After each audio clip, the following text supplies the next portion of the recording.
machiegni e chenrowa mar jumani mano mar mine wacho. Mine wacho kawuono walose wi ohala uchumi kanyakla koda yuto ka bende mendi kaluwore koda ywak mabende osebedo kuom johala ma pacho ka kaka ohala tek. Jopiny bende ywak ni ngima tek kendo nengo mar ngima oidho.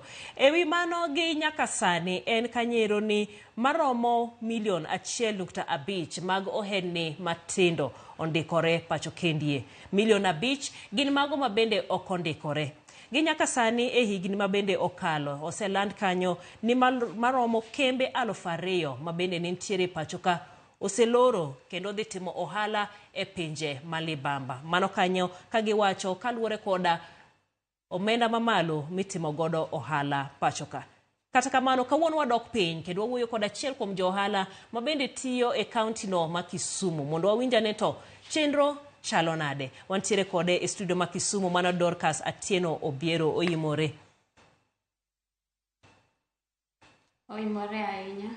Mana kamano ero inyalo mana ulori matut ne joneno mondo ging'eyi matut.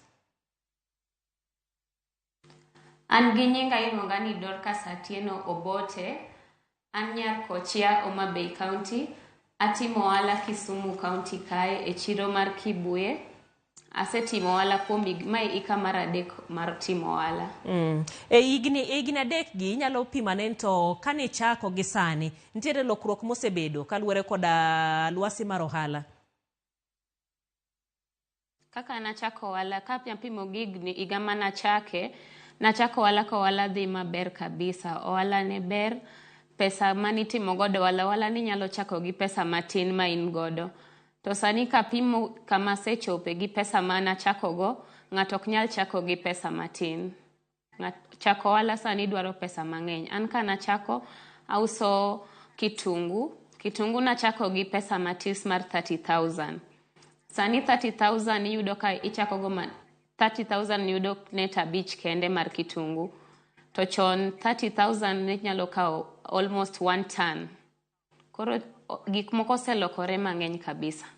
Dorcas mana lerwa ne to kitungu mabende iuso mondo wapim matut ohandi ni. En mano ma igolo kanye mondo ikele Kisumu mondo iuse. Kata ing'e ni sani bende waywak ni kitungu onge kendo beche ni malo kabisa gi sani. Kitungu anagemo wagemo kitungu piny mar chwele to kaka sani be oonge wadok waome Ethiopia nyaka Tanzania. To kaka waome piny tek iyudo ka waomo kitungu koth chwe alafu transport cost be fuel beche omedore. To kitungu mondo ya kucho mochop kae ochopo gi bei marach. Beche tek yudo ka nengo ichopo gi nengo mamalo to piny kae be pesa onge. Ibogo ne ng'ato ni kilo sani kaka wawuoyo ni kilo en siling 200. Kinyiso ng'ato ni kilo 200 ng'ato goyo. Ng'ato wacho ni onyalo tedo maonge gi kitungu. Koro mano be inyowa kaka johala. Mano tadiere mano mbaka mabende ji mathoth goyo sani ewi bech kitungu. Koro isenyiso kanyero kaka ohala ne chalo gi kinde cha to gi lokruok mabende iseneno gi sani. Iwacho ni sani weche tek bech transport mabende iwacho osemedore kuonde mabende osebedo kugole kitungu bende lokore koa pacho kendi chwele nyaka pinyno ero mar Ethiopia. Ere kaka in koro kaka johala, ere kaka itimo mondo idhi nyime gi ohandi? An kaka johala gima timo manyalo konyowa en kaka wakao hola kuom grube wa ma wan godo mag mine. Iyudo ka mine mang'eny nigi groups gin gi grube matindo tindo mwariwore waolo loan kuondego mar bank ok rom. Iyudo kidhi e bank samoro ni kao mar bank ibiro go timo godo ohala ikwamo. Koro chuni iwuo gi mine weteni mondo uriuru omi matin timedo godo to wasuda nyime. Ing'ene wi kawo hola ni bende aneno report ma ogol ni ahinya bengi ma pacho kendi sani koro ywak ni atamalo 60 mag johala sani ok chul hola ma bende ne gikawo. Iwacho kanyo iwach pekno ma bende giwacho ni thoth johala neno pek e chulo hola gi. Sani koro uweyo bengi udhi ulongo merry go round koso table banking koso mana chama mag joma mine. Waluongo ni self help groups. Pogruok mar interest e kindgi. Hola mag bengi. Dhi nyime. Ante wacho ni ola mag bengi sani gi malo kidhi e bank ibro teri, yani yudo ka owandi no nidwaro time urgently to ja bank bro ng'isi ni idhi e process mang'eny, ifilo form, idwaro ni kel jo mang'eny. To kaka wane self help groups gi kwalore pesa, waseng'ere matut, wang'eyo ng'ato ka ng'ato kaka nyalo duoko pesa no. Koro macha yot, imiyi matin tisudogo mana mos mos. Bengi sani luoro ahinya, koro waling'e ni en gima itimo pile pile. Giketo ji e process malong, alafu pesa be ok gimi in time. Koro waolo pesa e grubewa matindo tindo mag mine. Mine oherore kabisa. Mano tadiere, kaeto ing'e ni sani bende chenro mag hola kata omenda maluorore. Nitiere kod Uwezo Fund, nitiere Youth Enterprise Fund, nitiere machielo no mar Ngaf ma bende ichiwo ne jo ohala gi sani. To ahinya wacho ni kaluo thothwa ok kawo pesa gi giluoro hola gi. Ang'o momiyo? Koso in inene nade opogore gi kaka iwacho? Opogore kabisa, ok ni ok wadwar pesa gi. Pesa gi ok chopnwa kaka wan jo ohala, to kokel pesa ng'ato ka ng'ato ohero pesa. Wan kaka mine pes Ngaf go osechopo lakini ok chopna kama wanyalo dwaro. Ing'e ni ng'at mamiyo nigi dwaro mang'eny.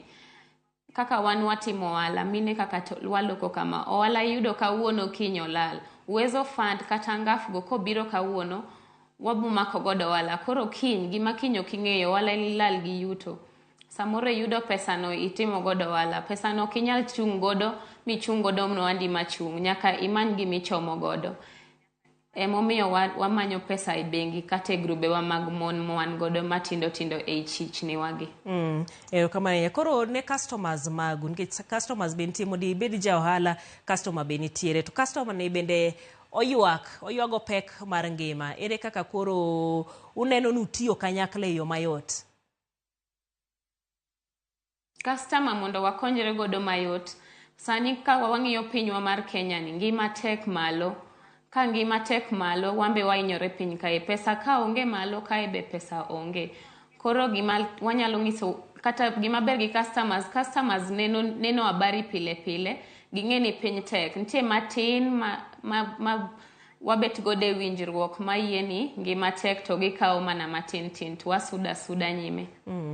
Kamano ahinya neno moko kuom ote ma bende donjonwa kendie. Giwacho ni sani piny tek, johala bende ger nyowuoyo. Itemo mondo inyiepi kaeto e bende okelo gero. Giriembo customers mondo ilosane kode. Mani wache nang'o? Kanyalo duoko, gero samoro nyalo biro gi lit ma in godo kaka jakel mwandu kata jo ohala. Kaka sani chwele Kenya kae kata Nyeri kitungu onge kaka nauso kitungu. Ikelo kitungu mabor kaka Ethiopia, koro ibiro use chiro kae. Iyudo ka customer be samoro kalo ni matin. Koro kiketo gero ni matin, customer ng'eyo ni karo tek. Ka jause mager kamae, gero nen mana mar kelo mondo wawinjre gi customer. Iloso line ma ng'ato kik kal. Erokamano ahinya. Penyago ni to okenge mage ma koro nego kaw kapok ochaka ohala gi sani ma bende weche tek. Kapo ni ng'ato koro dwa donjo e ohala sani to jo ohala bende ywak ni weche tek. Koro itimo nang'o? We ohala koso donja? Ohala en gima ber gi ohala ni ohala iyuto pile pile.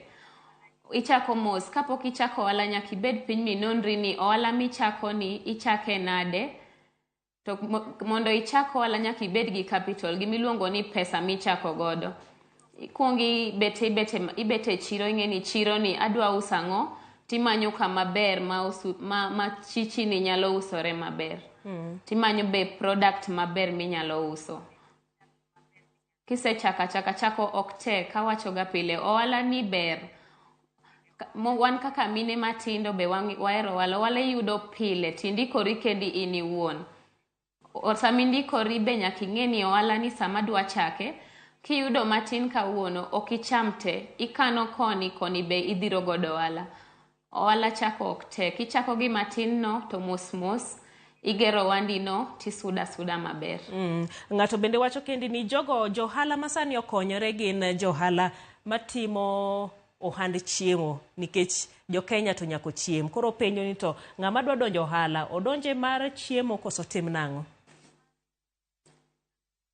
Kaka sewacho kaduoko jawinjo mar ariyo cha, ohala itimo ing'iyo ni ohala ni kidwa chako time, kamitime ing'iyo ni kamitime no be ohala no nyalo dhi kamano, lakini wan kaka johand chiemo nikech ji mang'eny uso kitungu to lakini kiuso kitungu kama kitungu ok onego oyuse kata kama ok dhi maber ok bidhi. Nyaka ing'i ni ohala midwa timo ni to ikete kanye, nyaka ing'i kama ikete ohandi ni to ohala moro amora dhi adhiya maber. Mana kaka iwacho ni ji mathoth ok idiyudo ni ng'ato achiel ema timo ohala achiel kende. Kaka in miuso kitungu, ji mathoth bende uso kitungu. Ere kaka koro ing'iyo ni in kod customer gi ma bende iwacho ni loyal customers, customer ma bende ong'eyo ni en kodwa kitungu to manyo mana Dorcas ok odhi komachielo? Mondo i maintain customers gi products gi, nyaka ibed gi mwandu maler. Iyudo ka jirandi uso kitungu, to kitungu ni ler mar kitungu ni kata ler mar mwandu ni ema nyalo miyo mwandu ni ousre maber. Gi kaka iwuoyo gi customer. Customer en ng'ama idendo. Customer kata ineno kokalo ni matin to inyiera nyiera. Ing'iso customer ni customer kawuono ka en kama kiny walos kama.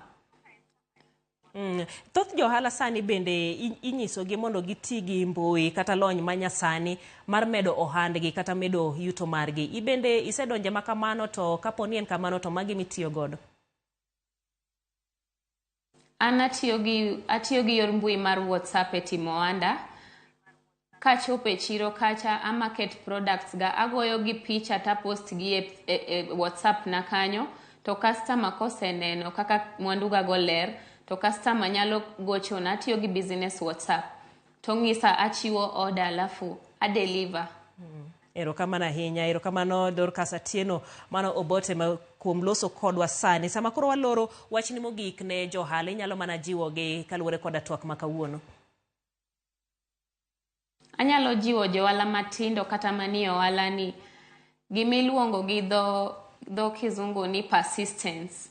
Nyaka ibed jakinde ohala mitimo, to nyaka ikung. Kiyudo matin kawuono ok icham te, ipogo nus ichamo kawuono, iparo makiny ni kasto gini odok chien to kiny ni tim nang'o. Kendo anyalo kwayo sirikal mondo okonywa kaka johala matindo tindo.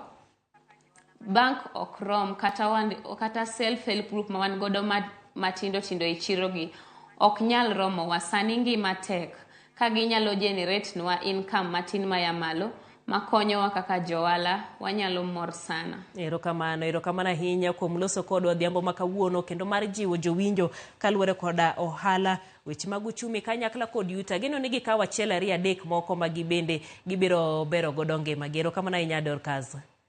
Gikanyo bende emochopo godo giko twak maro modhiambo masani ma bende wantiere godo, mano mar mine wacho. Wadhi yweyo machok ka waduogo to wadhi nyime koda weche manyien.